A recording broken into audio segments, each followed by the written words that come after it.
Bismillahirrahmanirrahim. Assalamualaikum warahmatullahi wabarakatuh. Ya Bapak Ibu, hatur nuhun untuk kehadirannya di acara saya diseminasi modul 14 tentang budaya positif. Ini adalah salah satu tugas saya sebagai calon guru penggerak angkatan 8 untuk berbagi praktik baik kepada Bapak dan Ibu semua tentang pemahaman saya di materi budaya positif ini. Mohon maaf tidak bisa full screen ya, agak error laptopnya.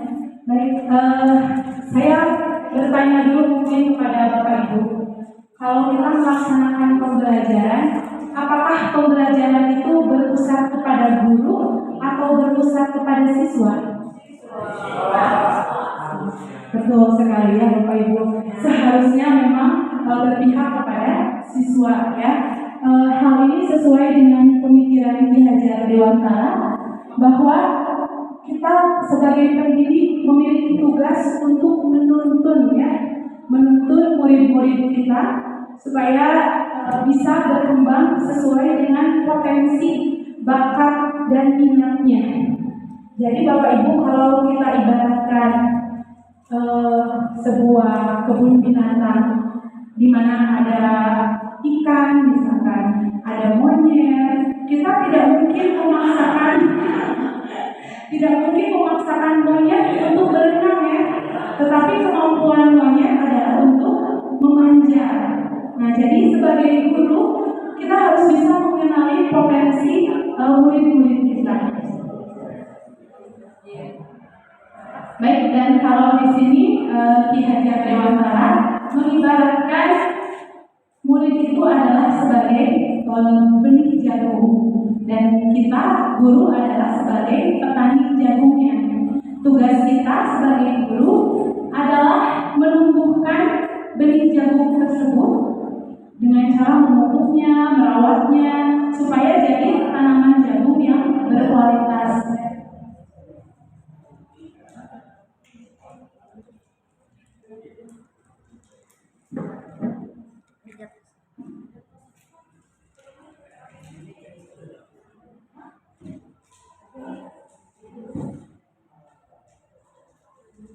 Baik, Bapak Ibu, di sini saya memiliki 3 pernyataan. Sebentar.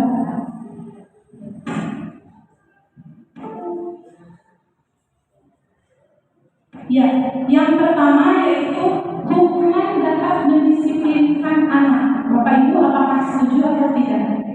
Bahwa dengan pemberian hukuman itu bisa mendisiplinkan anak. Setuju tidak? Setuju. Kalau Bapak boleh memberikan alasannya, kenapa setuju? Sebab dalam agama juga kan ada harus seimbang antara reward dan punishment.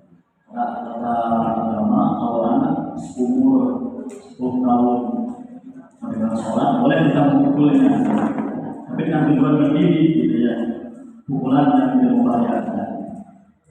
Berarti hukuman itu bisa disempurnakan.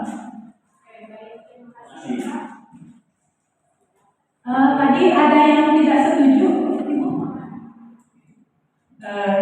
Ya, terima kasih untuk kesempatannya. Kalau menurut saya kurang setuju dengan adanya hukuman karena hukuman itu memang konotasinya negatif ya. Jadi anak yang dihukum cenderung mereka itu kurang menyadari apa yang sudah mereka lakukan, tetapi malah suka timbul pemberontakan dalam dirinya. Kalau saya lebih setuju kalau anak itu dikasih tahu pelan-pelan apa kesalahan dia, kemudian apa yang harus dia lakukan supaya tidak mengulangi kesalahan yang sama. Itu menurut saya. Terima kasih. Terima kasih untuk Pak Jajat dan Miris atas pendapatnya. Selanjutnya ada pernyataan yang kedua, pemberian hukuman dengan hal positif seperti membaca atau membersihkan halaman sekolah dapat meningkatkan disiplin anak. Gimana Bapak Ibu, setuju tidak? Dengan misalkan membaca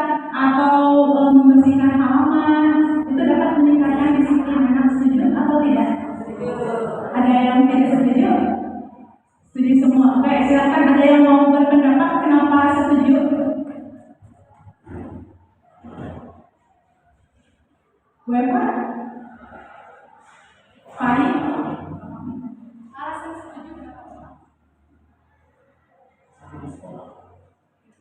Punishment, oh iya, menurut saya setuju dengan hukuman itu karena yang pertama anak itu dipaksa ya, secara tidak langsung kan anak dipaksa untuk melakukan hal yang positif gitu. Dengan adanya itu, mudah-mudahan anak bisa berubah gitu kan. Kalau tadinya semua hal positif harus dipaksakan terlebih dahulu sebelum menjadi kebiasaan gitu. Ya, saya setuju seperti itu. Baik, terima kasih Pak Fahmi. Selanjutnya ada pernyataan yang ketiga, memberikan penghargaan dapat meningkatkan motivasi belajar anak. Setuju tidak Bapak Ibu? Misalkan kamu pintar, ya, kamu cerdas, kamu hebat, itu bisa meningkatkan motivasi belajar anak. Setuju atau tidak? Setuju. Setuju. Oke.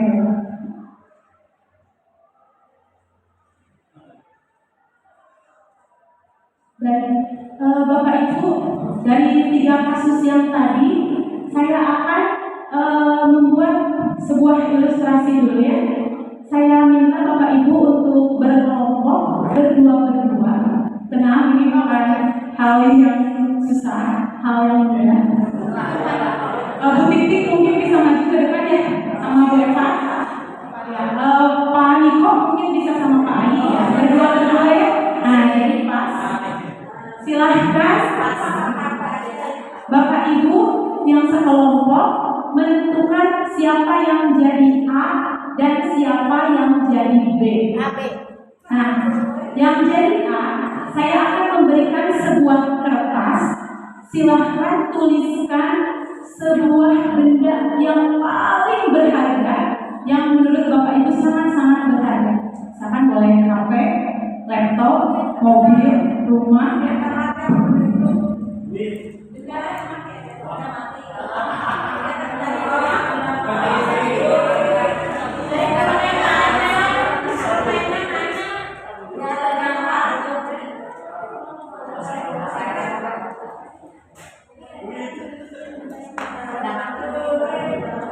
Sudah ya?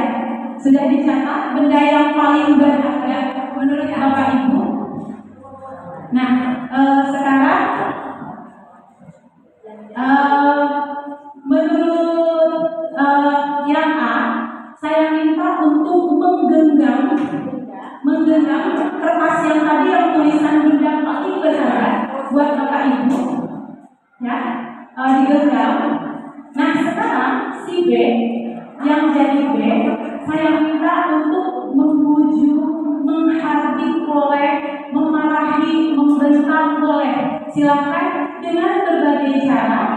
Bapak Ibu yang B, silakan supaya Bapak Ibu yang A bisa membentak kepalan tangannya. Saya kasih waktu 1 menit, silakan. Boleh membujuk, boleh merayu, boleh membentak, boleh pesan apa saja. Tidak boleh membentak. Tidak boleh.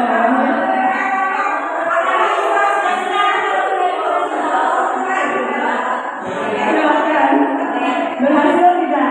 Bujuk boleh, dirayu boleh, dimarahi silakan.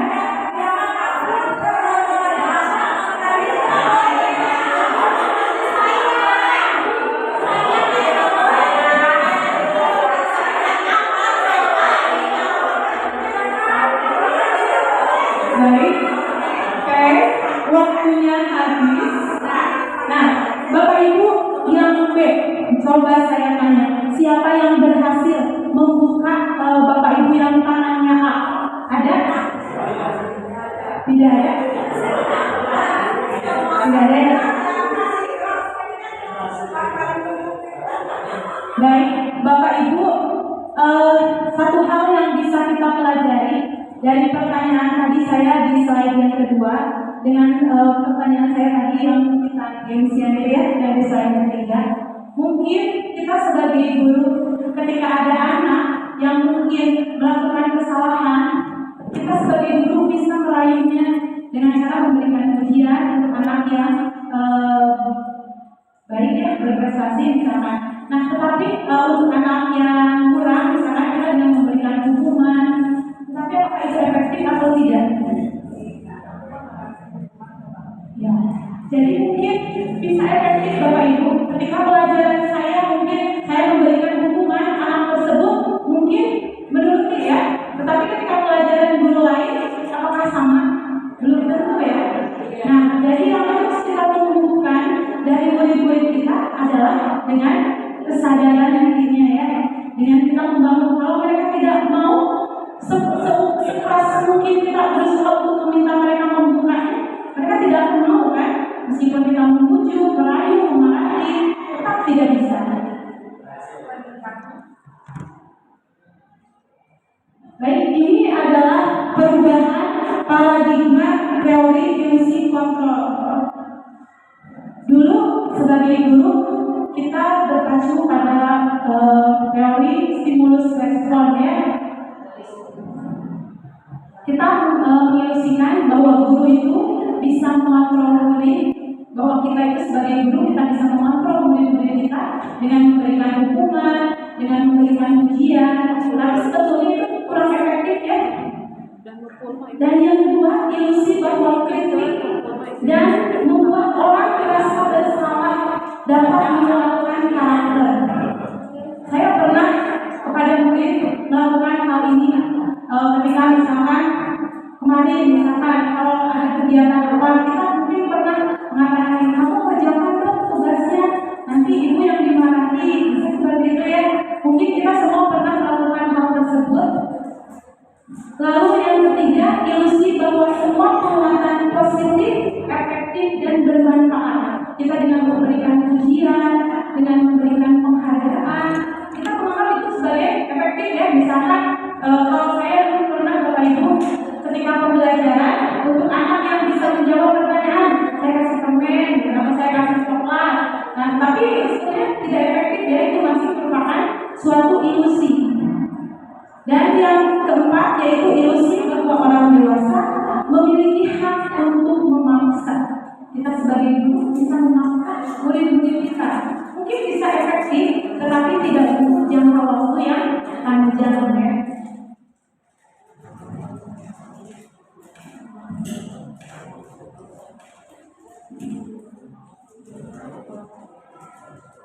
Baik, di sini ada perubahan paradigma dari stimulus respon ke teori kontrol. Kalau dulu kita sebagai guru di stimulus respon, kita mencoba mengubah orang agar berpandangan sama dengan orang lain. Kita memaksakan murid-murid kita untuk berpandangan sama dengan kita. Tetapi di teori kontrol yang sekarang, kita berusaha memahami pandangan orang lain tentang dunia. Jadi kita tidak memaksakan pandangan dari sudut kita ya. Lalu yang kedua, perilaku buruk dilihat sebagai suatu kesalahan. Itu teori stimulus respon yang sebelumnya. Dan untuk teori kontrol yang sekarang, semua perilaku memiliki tujuan. Bapak Ibu mungkin kita pernah melihat ada anak yang kesiangan atau ada anak yang tidak mengerjakan tugas. Kadang kita tidak bertanya kepada mereka, kenapa kamu tidak mengerjakan tugas? Alasannya kenapa? Gitu kan? Kita langsung saja memberikan hukuman, misalkan kamu kalau mengerjakan tugas, kamu bersihkan halaman atau kamu membaca.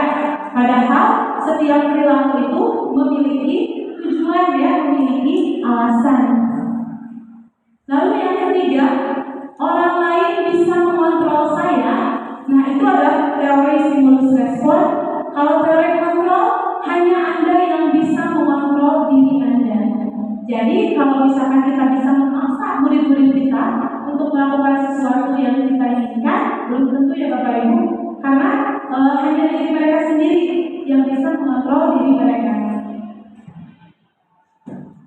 Yang selanjutnya, pemaksaan ada pada saat bujukan gagal. Betul tidak Bapak Ibu? Ketika misalkan kita memberikan tugas, deadline ya, nanti kumpulkan tanggal 15. Ternyata tanggal 15 tidak pada kumpulin. Lalu kita apa? Kita pasti mengancam kan? Kamu nanti gak naik kelas loh. Kamu nanti nilai raportnya Bapak sama Ibu kosongkan. Betul ya?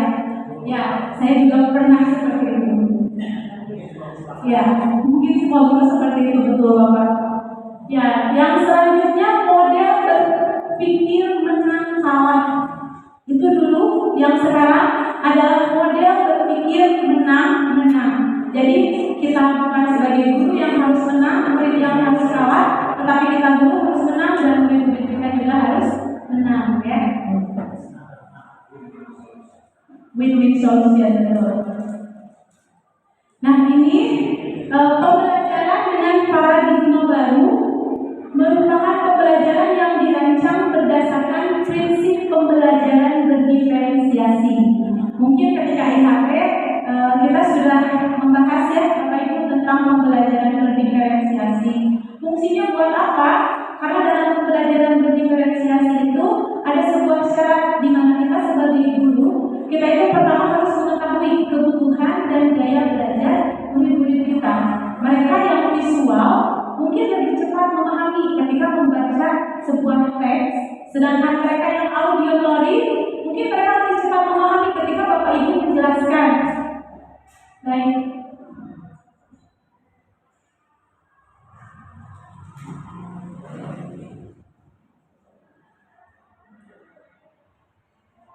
Nah, selanjutnya adalah tentang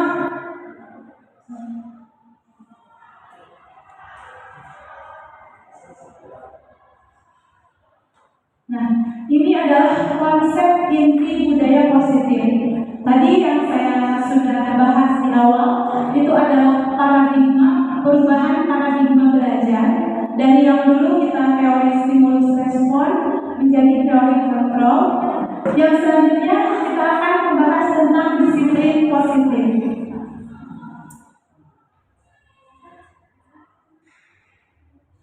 Nah, Bapak Ibu ada yang tahu disiplin positif itu apa? Silakan. Mungkin ketik-ketik boleh membaca apa-apa.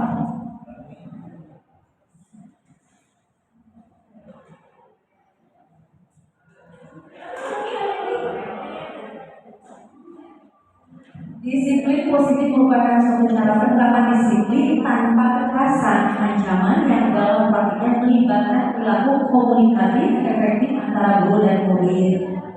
Terus penerapan disiplin positif juga mengajarkan murid untuk memahami konsekuensi perilaku yang mereka lakukan, sehingga murid dapat menghormati diri sendiri dan bertanggung jawab terhadap lingkungan dan pribadinya masing-masing. Jadi, disiplin positif merupakan salah satu cara menerapkan budaya positif yang bertujuan untuk menumbuhkan kesadaran serta memberdayakan murid untuk melakukan sesuatu tanpa sokongan, ancaman maupun hukuman. Ya, dari sokongan apa? Penghargaannya seperti itu. Ya. Baik, terima kasih Bu Binti. Nah, jadi Bapak Ibu, disiplin positif itu adalah sebuah disiplin yang merupakan konsensus antara kita dengan murid-murid kita.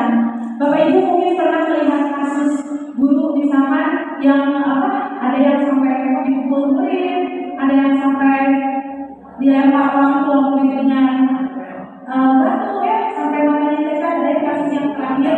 Nah mungkin itu karena apa? Karena itu membuat konsensus atau kesepakatan dengan murid dan dengan para wali murid ya tentang aturan-aturan yang ada di sekolah dan di kelas.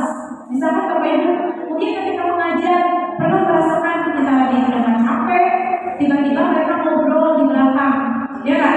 Pengen rasanya kalau saya melempar penghapus atau melempar spidol kan? Tapi kalau misalkan itu terjadi, mungkin orang tua yang datang ke sekolah ya Bapak Ibu. Nah, untuk menghindari itu, kita bisa membuat dengan konsensus dulu kesepakatan kita dengan murid-murid kita. Apa yang akan terjadi bila mereka melanggar keyakinan kelas atau peraturan yang ada di kelas ya.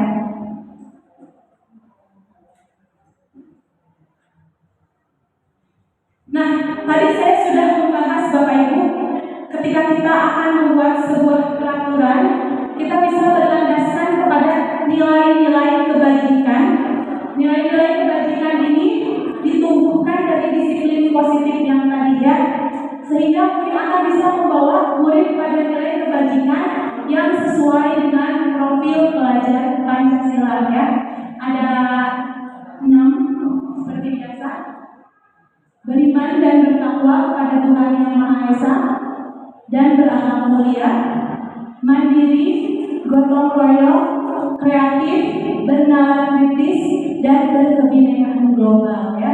Ini profil pelajar Pancasila yang kita harapkan dapat tumbuh di jiwa dan diri murid-murid kita.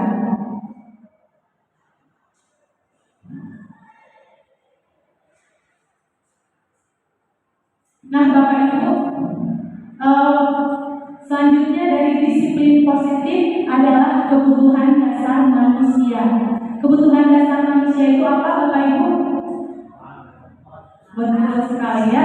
Kalau fisik mungkin kita makan, minum, tempat tinggal ya. Tetapi secara batin yang kita butuhkan ada 5 ya. Kalau di sini tentang kebutuhan dasar manusia. Yang pertama adalah apa? Bertahan hidup ya. Kita mungkin ketika ada gangguan pasti kita akan berusaha, ada yang misalkan mau menjamret kita pasti akan mempertahankan apa yang kita miliki ya. Kalau kita mempertahankan nyawa kita supaya jangan sampai kenapa-napa. Yang bertahan hidup itu bisa berupa makanan, pakaian, tempat tinggal, keamanan dan kesehatan ya. Itu adalah salah satu kebutuhan dasar kita. Selanjutnya kasih sayang dan rasa diterima. Ini Bapak Ibu yang mungkin harus kita perhatikan kepada murid-murid kita ya. Mereka itu membutuhkan kasih sayang dan rasa diterima. Selanjutnya adalah penguasaan. Penguasaan itu apa? Harga diri kita, keinginan untuk dianggap, memimpin, berprestasi, diakui ataupun didengar. Mungkin Bapak Ibu pernah membuat kerja kelompok. Kadang misalkan setiap kegiatan pembelajaran kita membuat kerja kelompok dengan memilih ketua kelompoknya, karena yang pintar misalkan Firman terus yang jadi ketua kelompoknya. Kadang kita tidak memberikan kesempatan kepada anggota kelompok yang lain untuk memimpin ya. Mungkin nanti kita bisa menerapkan untuk kegiatan pembelajaran berkelompok, mungkin ketua kelompoknya bisa bergilir ya. Baik, dan untuk selanjutnya kebebasan, mandiri, memiliki pilihan, mencoba hal baru, mampu mengendalikan arah dirinya. Bapak Ibu ketika memberikan tugas kepada murid-murid, misalkan kalau saya guru bahasa Inggris, saya dulu ketika misalkan memberi tugas membuat teks deskripsi, saya memberi tugas satu jenis. Silahkan buat halaman teks deskripsi tentang SMP Negeri 1 Garut misalkan ya, itu. Tetapi sebetulnya apa?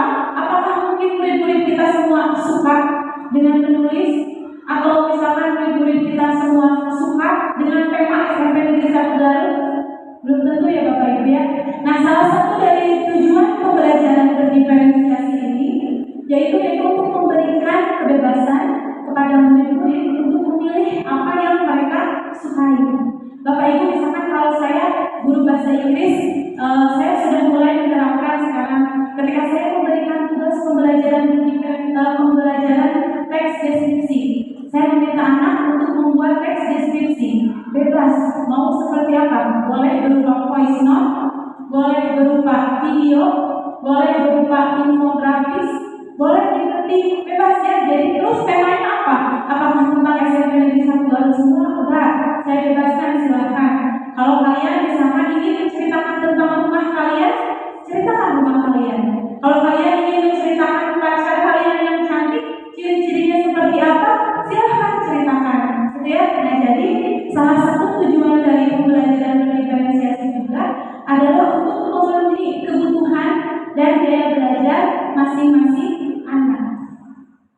Selanjutnya, kebutuhan dasar manusia yang terakhir adalah kesenangan, bermain, humor, humor, antusiasme, dan tertawa.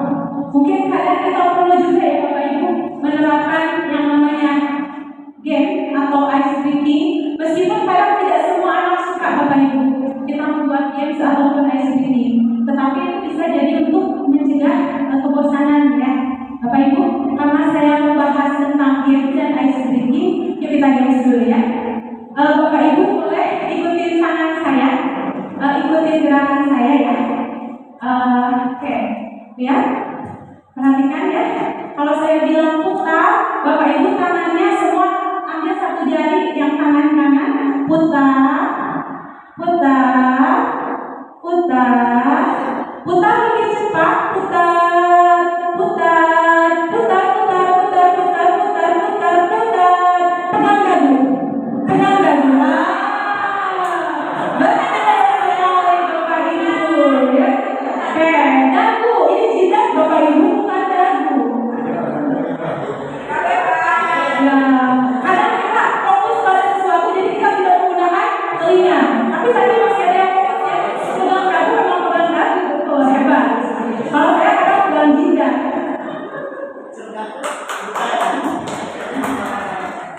Mungkin ini bisa kita jadikan games di kelas ya. Kita belajar.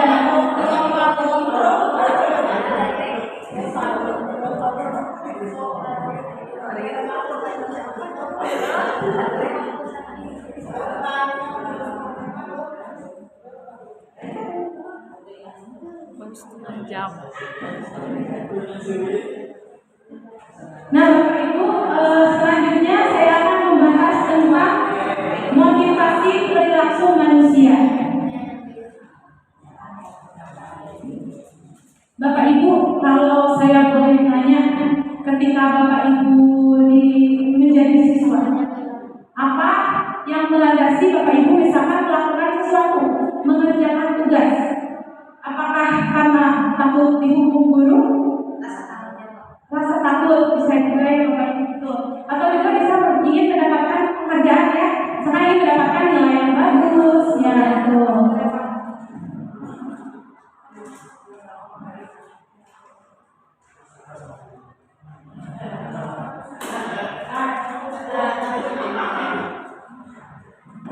Baik, motivasi perilaku manusia di sini ada 3. Yang pertama yaitu tentang hukuman. Ya, hukuman itu tidak terencana atau tiba-tiba. Murid tidak tahu apa yang akan terjadi atau tidak dilibatkan. Bersifat satu arah, berupa hukuman fisik atau psikis. Ya, kita misalkan ketika memberikan hukuman. Dan yang selanjutnya kalau misalkan kita memberikan konsekuensi terencana atau disepakati. Misalkan Bapak Ibu, kalau tadi ada anak yang tidak mengerjakan tugas, Bapak Ibu memberikan hukuman aja langsung tanpa bertanya kepada anak sebelumnya alasannya apa. Nah, atau juga ada mungkin Bapak Ibu di sini yang suka memberikan konsekuensi sebelumnya memberikan kesepakatan kelas di awal. Anak-anak, kalau kalian tidak mengerjakan tugas yang Ibu kasih, maka kalian harus menulis 5 lembar permintaan maaf, misalkan ya. Nah, selanjutnya yang terakhir, motivasi perilaku manusia bisa kita selesaikan juga dengan restitusi. Restitusi Bapak Ibu pernah mendengar sebelumnya? Pernah ya? Ya. Saya selama pendidikan ini saya mempelajari tentang segitiga restitusi ya. Ini adalah suatu proses untuk menciptakan kondisi bagi murid untuk memperbaiki kesalahan. Proses kolaboratif yang mengajarkan murid untuk mencari solusi-solusi sendiri. Mungkin nanti saya kasih contoh video tentang restitusi ya. Baik, Bapak Ibu, ini adalah posisi kita sebagai guru di dalam kelas. Ada 5 jenis guru yang di dalam kelas. Yang pertama adalah guru penghukum. Saya pernah ada di posisi itu. Ketika anak tidak mengerjakan tugas, saya pernah menyuruh mereka untuk push up. Pernah, itu sekali. Pernah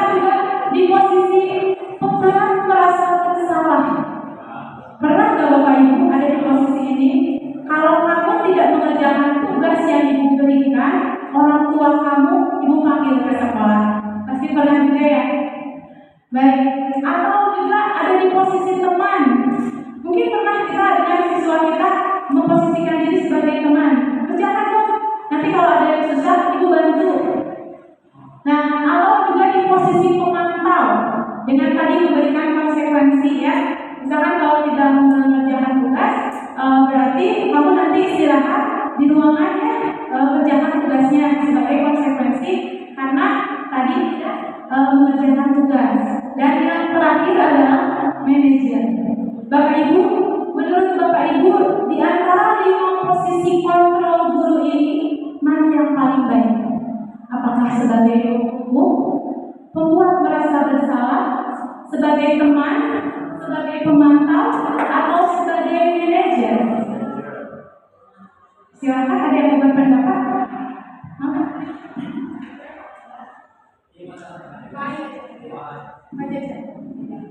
Baik, terima kasih Bu. Masya Allah.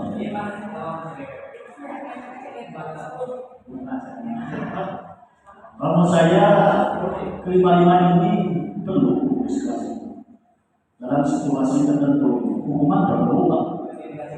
Iya. Jadi hukuman itu bukan apa? Bukan apa? Itu terakhir lah, porsi terakhir. Setelah dikasih tahu, makanya anak sekarang dulu hukuman itu. Yang kedua apa? Merasa bersalah. Membuat anak merasa bersalah juga perlu. Terus teman juga perlu ya. Tapi saya begini, saya sering bingung juga ya posisi kita di anak itu. Apakah kalau kita terlalu dekat, kadang-kadang anak nyaman itu ya. Tapi kalau kita terlalu jauh, anak jadi tegang. Karena masih bingung juga ya saya. Jadi intinya adalah kelima ini perlu dalam situasi tertentu. Terima kasih. Terima kasih Pak Jajar. Ya, Bapak Ibu, dari kelima posisi kontrol guru ini, yang paling tepat yang dilakukan oleh seorang guru adalah sebagai seorang manajer, ya Bapak Ibu. Baik, Bapak Ibu, di sini saya akan memutarkan sebuah video. Video ini tentang 5 posisi kontrol guru sebagai penghukum, pembuat merasa bersalah, teman, pemantau, ataupun sebagai manajer ya. Kasusnya sama, siswa yang kesiangan.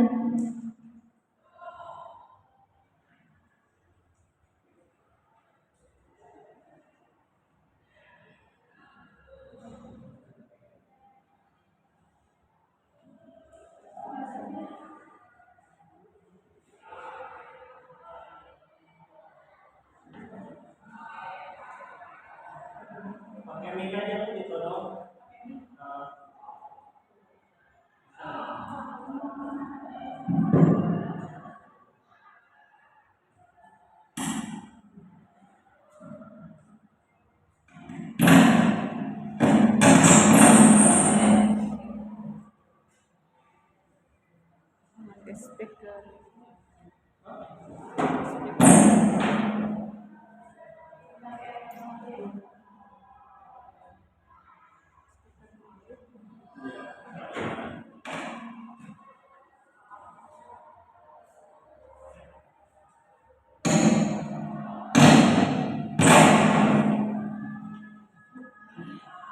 Lima posisi kontrol itu adalah satu.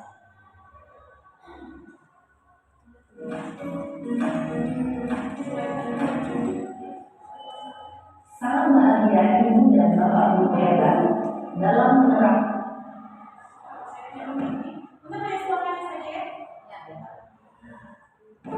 5 posisi kontrol. 5 posisi kontrol adalah proses perjalanan sekolah pada video kali ini kita akan membahas tentang 5 posisi kontrol.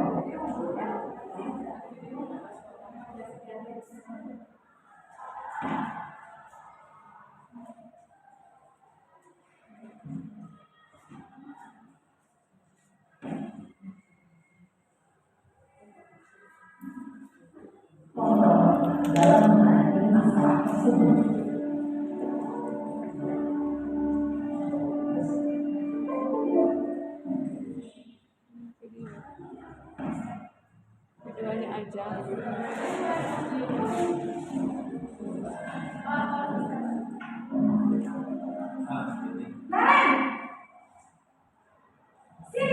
Ini adalah posisi penghukumnya.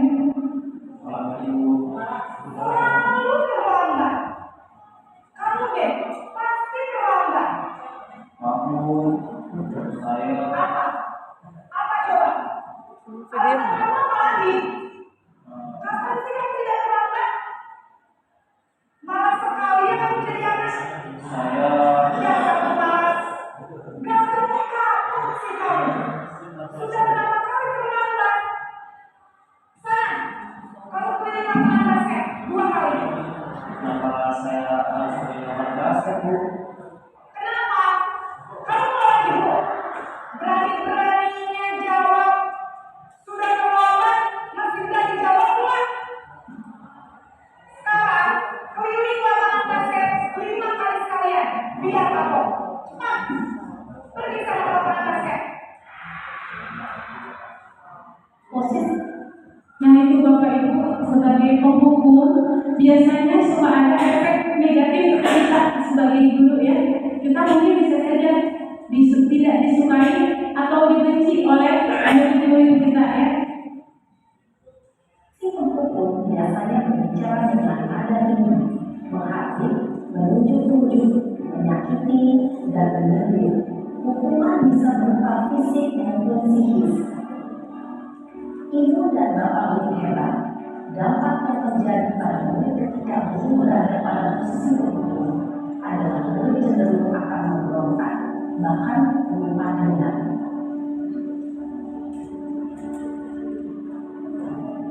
Baik, ini posisi yang kedua, membuat merasa bersalah.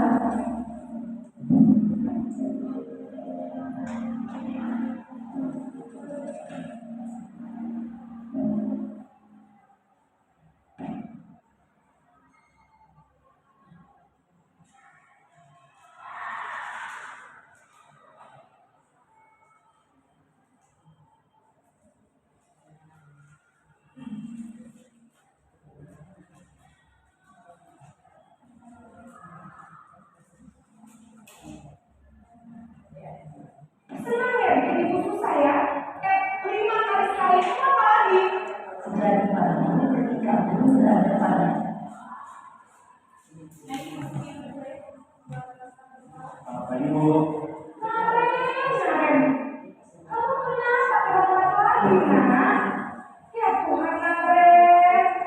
Kamu senang ya bikin ibu susah ya? Kalau kamu terlambat lagi, nanti ibu yang berubah kepala sekolah, nak. Disangka ibu tidak bisa membina kamu. Duh, gimana ini? Maaf, Bu. Duh, Gusti Naren. Kamu suka ya kalau ibu berubah kepala sekolah? Terus, sekarang ibu harus tulis apa ini buku absen? Ini kamu sudah sering terlambat loh. Ibu harus apa coba? Maaf, Bu. Maaf sekali. Ya sudah, lain kali jangan bikin ibu susah lagi ya nak ya. Ibu tidak akan kuat lagi kalau kamu begini terus. Bisa jantungan kalau ibu berubah kepala sekolah. Sekarang cepat, kelas. Maaf ya, Bu. Maaf sekali. posisi pembuat rasa bersalah, berbicara dengan nada tenang, cenderung lembut, namun kata-kata yang diutarakan membuat murid merasa menjadi orang yang gagal, memandang buruk dirinya sendiri, merasa tidak berharga, dan tidak sanggup membahagiakan orang lain. Ketika guru mengambil posisi pembuat rasa bersalah, guru akan menganggap dirinya yang bersalah dan ia akan menyimpan emosi negatif tersebut di dalam dirinya.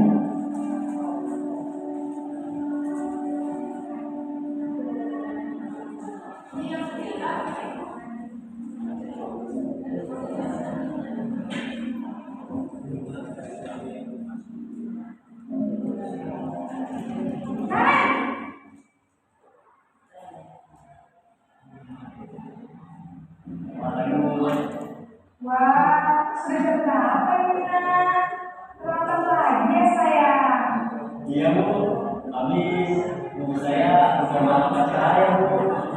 Kamu malah menyalahkan ibu kamu. Kamu bukannya akan yang kencang. Kok terlambat sih? Iya Bu, saya memang terlambat banget tadi. Jadi biarpun saya lagi kencang, tetap gak kencang Bu. Ya sudah sana mandi lagi kali, larinya lebih kencang lagi ya. Biar gak terlambat lagi. Bikin senang ibu demi ibu. Bisa kan? Bisa Bu. Ya sudah sana masuk kelas. Ibu beresin urusan absen kamu. Kamu ini ada saja. Dalam sesi teman, guru berbicara dengan nada suara ramah, apa cenderung bersedar guru untuk menjaga suasana tetap santai. Murid akan merasa senang, aman, dan akan dengan guru. Identitas yang tercipta adalah identitas sukses atau berhasil. Namun, perlu diingat, karena ini masih elemen eksternal, maka ada faktor ketergantungan dari murid kepada orang tertentu. Di sini, guru absennya, sehingga di lain waktu, murid bisa berperilaku baik, namun hanya kepada orang-orang tertentu saja. Lebih lagi.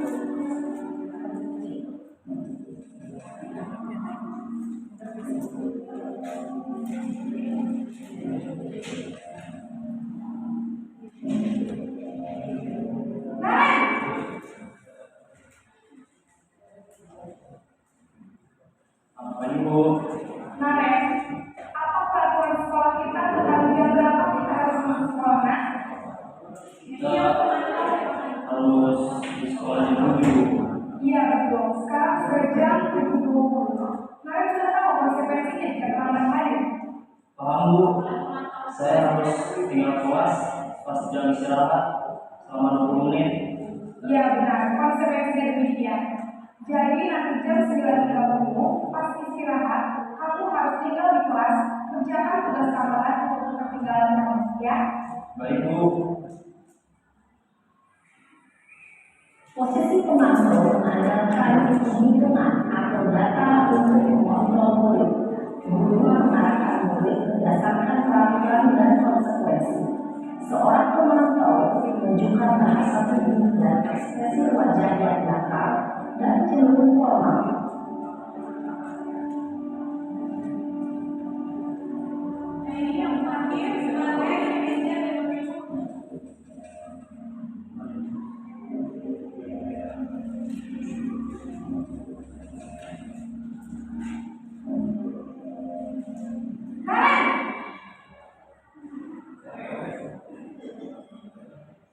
Selamat pagi Bu.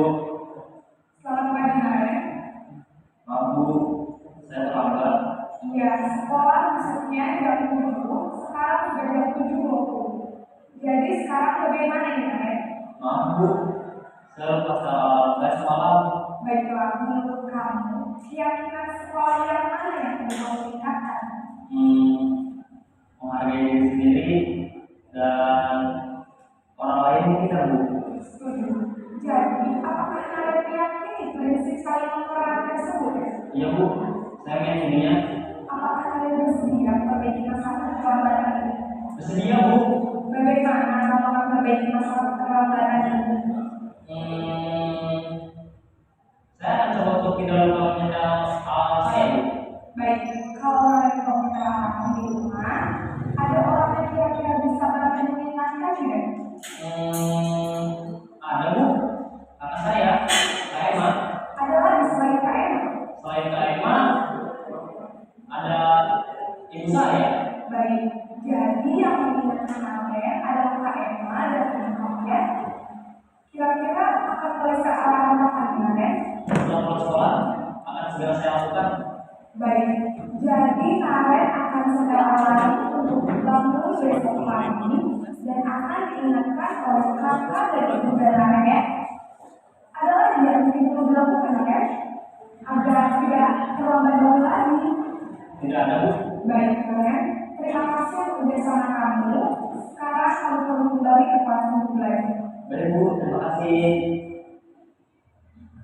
Posisi manajer adalah posisi kontrol yang disarankan untuk membimbing murid memiliki sikap disiplin yang positif, yaitu murid yang mandiri, bertanggung jawab, dan dapat memecahkan masalah. Tujuan dari posisi ini adalah agar murid dapat berefleksi atas tindakannya.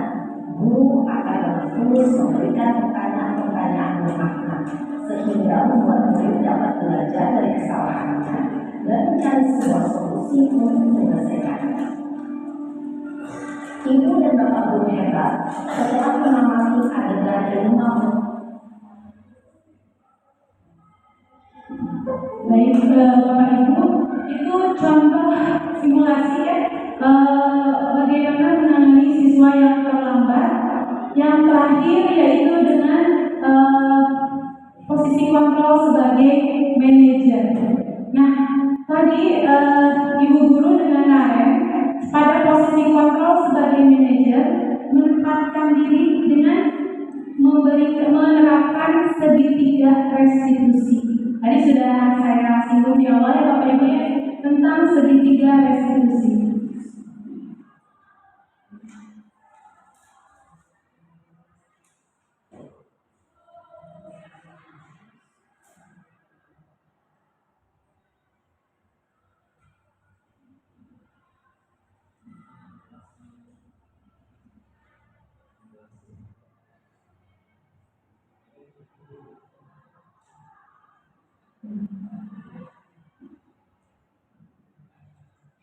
Kelihatan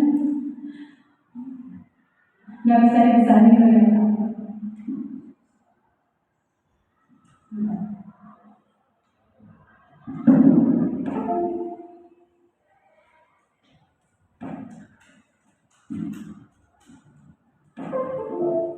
Baik Bapak Ibu, kita lanjutkan tentang segitiga restitusi. Nah, segitiga restitusi itu apa? Suatu proses dialog yang dijalankan oleh guru dengan muridnya, dengan bukan guru yang menentukan konsekuensinya ya Bapak Ibu ya, tetapi kita menggali alasannya apa, dan itu ada tahapannya Bapak Ibu. Untuk segitiga restitusi ada 3 tahapan. Yang pertama yaitu menstabilkan identitas, yang kedua yaitu validasi tindakan yang salah, dan yang terakhir yaitu menanyakan keyakinan ya. Ya, ada 3.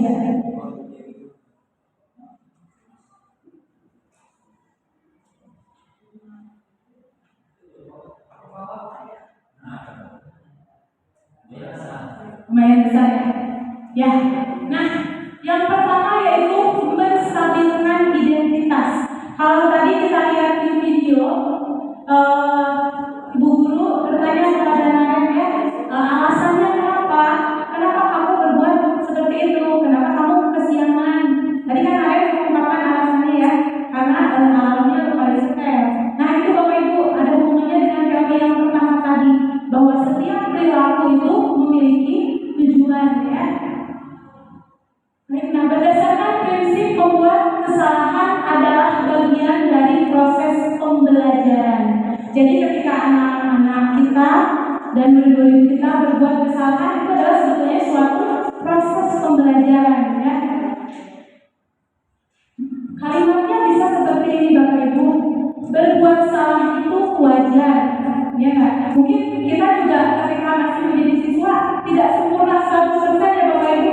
Kita juga pernah berbuat salah, misalkan kita lupa mengerjakan PR, kita lupa karena kemarin misalkan sibuk atau banyak alasan yang lainnya. Bisa juga dengan mengatakan tidak ada manusia yang sempurna, atau ibu bapak juga pernah melakukan itu. Nah itu Bapak Ibu, itu adalah contoh kalimat ketika kita akan menstabilkan identitas kepada murid-murid yang berbuat kesalahan. Yang selanjutnya adalah validasi tindakan yang salah. Berdasarkan prinsip setiap perilaku berupaya memenuhi suatu kebutuhan tertentu. Bapak Ibu misalkan anak tidak mengerjakan tugas, tadi kita sudah menstabilkan identitas ya. Tetapi kan perilaku tersebut tidak mungkin dong kita teruskan. Anak-anak tidak mengerjakan tugas, di mana proses belajar mereka ya.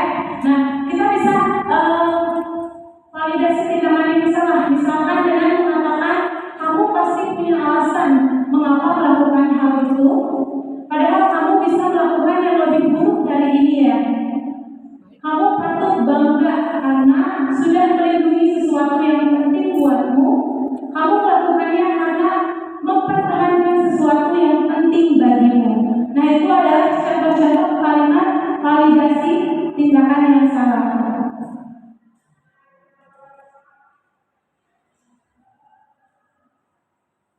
Dan yang terakhir yaitu menanyakan keyakinan. Berdasarkan prinsip teori kontrol, pada dasarnya kita termotivasi secara intrinsik. Nah, Bapak Ibu, untuk menanyakan keyakinan, kita bisa menggunakan kalimat ini. Apa keyakinan kelas kita? Bapak Ibu sebelumnya jangan lupa untuk membuat keyakinan kelas ya, supaya bisa menerapkan segitiga restitusi ini. Kemudian nilai-nilai apa yang telah disepakati bersama? Seperti apa gambaran sebuah kelas yang ideal menurut kamu? Kamu ingin menjadi orang yang seperti apa? Nah, ini yang menanyakan keyakinan. Nah, tadi saya sudah bahas tentang keyakinan kelas. Nah, Bapak Ibu, mengapa keyakinan kelas? Mengapa bukan peraturan kelas? Ada yang tahu Bapak Ibu? Mengapa istilahnya peraturan? Mengapa bukan peraturan? Mengapa keyakinan? Ada yang bisa berkomentar? Silakan Ibu, Mangga. Mencoba ya, maaf kalau salah. Kalau dilihat dari tadi kan mengapa keyakinan kelas? Karena tadi kalau keyakinan kelas itu berdasarkan diskusi ya, diskusi antara guru dengan siswa, termasuk misalkan kelas yang seperti apa yang mereka inginkan, sehingga ketika nanti dibuat misalkan berupa draft ya berdasar keyakinan kelas, kemudian ada yang melanggar, itu kan sudah kesepakatan. Tapi kalau peraturan itu biasanya turun dari atas ke bawah gitu, bahwa kelas ini harus begini, harus begini, harus begini.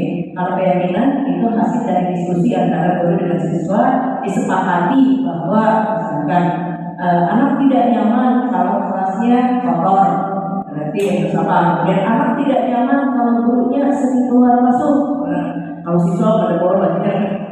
Nah, seperti itu. Jadi yang kita terapkan sekarang adalah keyakinan kelas supaya apa yang sudah disepakati oleh guru dan murid itu menjadi nyaman untuk kedua belah pihak. Terima kasih. Terima kasih Bu Is, penjelasannya luar biasa ya Bu Is. Oke, betul sekali Bapak Ibu. Ya, namanya peraturan biasanya kesannya memaksa ya Bapak Ibu ya. Dan memang tadi peraturan itu biasanya dibuat sepihak. Tapi kalau keyakinan kelas kita buat bersama dengan murid-murid kita. Dan jangan menggunakan kalimat yang negatif. Misalkan Bapak Ibu ingin murid-murid di kelas kita tidak membuang sampah sembarangan. Buat keyakinan kelasnya dengan kalimat yang positif. Misalkan buanglah sampah pada tempatnya. Terus misalkan ketika kita sedang mengajar, anak-anak kadang suka ngobrol ya di belakang, gak fokus dengerin kita. Kita mungkin bilang kalau peraturan kelas jangan ngobrol di kelas. Tapi kalau keyakinan kelas, Bapak Ibu bisa membuatnya dengan kalimat misalkan hormatilah orang yang berbicara di depan, ya. Dan misalkan tugas ya yang paling jadi problem untuk guru itu adalah tugas biasanya anak-anak. Banyak yang suka terlambat mengerjakan tugas ya. Nah, kita bisa membuat kalimat keyakinan kelasnya dengan kalimat yang positif. Kerjakan tugas tepat waktu, masuk kelas tepat waktu ya. Nah, itu adalah keyakinan kelas ya Bapak Ibu. Baik, nah selanjutnya adalah pembentukan keyakinan kelas bersifat abstrak berupa pernyataan universal sedikit saja agar mudah diingat. Bapak Ibu ingat kalau bikin keyakinan kelas jangan siswa kita, bikinlah kita misalkan keyakinan kelas dari poin 1 sampai 20 misalkan. Itu kalau menurut saya terlalu banyak ya. Keyakinan kelas itu jangan terlalu banyak. Beberapa poin yang memang bisa mencakup semuanya ya. Kalau misalkan tadi kita tidak ingin siswa saling membuli di antara siswa lagi, mungkin kita bisa membuat keyakinan kelas saling menghargai ya, atau saling menghormati. Lalu yang selanjutnya sedikit saja agar mudah diingat sesuai dengan kondisi kelas dan sekolah sehingga mudah diterapkan. Semua warga sekolah dilibatkan ya dalam membuat keyakinan kelas. Jadi dalam membuat keyakinan kelas, kalimat-kalimatnya muncul dari para murid itu sendiri ya Bapak Ibu. Mungkin kita hanya bisa mengasih clue, terserah mereka mau menggunakannya atau tidak. Baik, ini yang terakhir, pembentukan keyakinan kelas ya.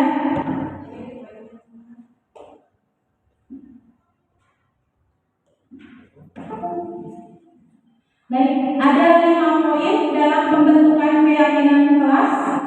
Yang pertama yaitu menggali peraturan-peraturan yang perlu disepakati di kelas. Bisa juga dari apa yang kita rasakan sebagai guru ya dalam membentuk keyakinan kelas itu. Misalkan kalau kita menemukan murid-murid yang sering ngobrol di kelas atau sering tidak mengerjakan tugas, mungkin kita bisa membuat suatu keyakinan kelas dari pengalaman kita tersebut.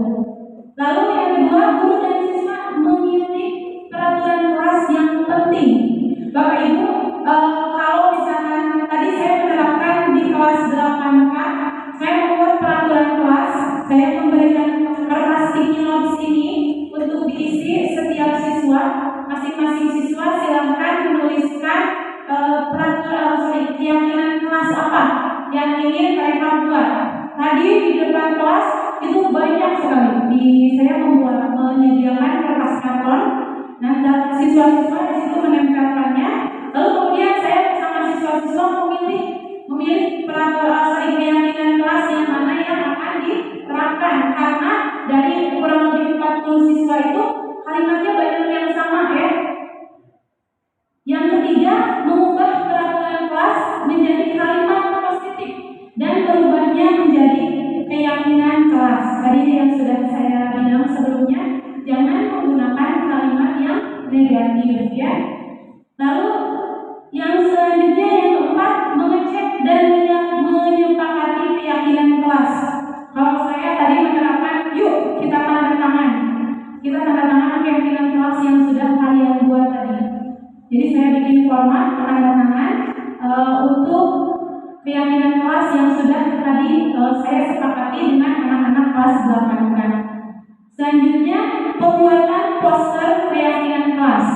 Mungkin bisa dengan tadi kalau misalkan Bapak Ibu menggunakan kertas sticky notes kayak gini, itu juga udah dipajang langsung ya. Ya, Bapak Ibu, demikian yang bisa saya sampaikan. Mohon maaf atas segala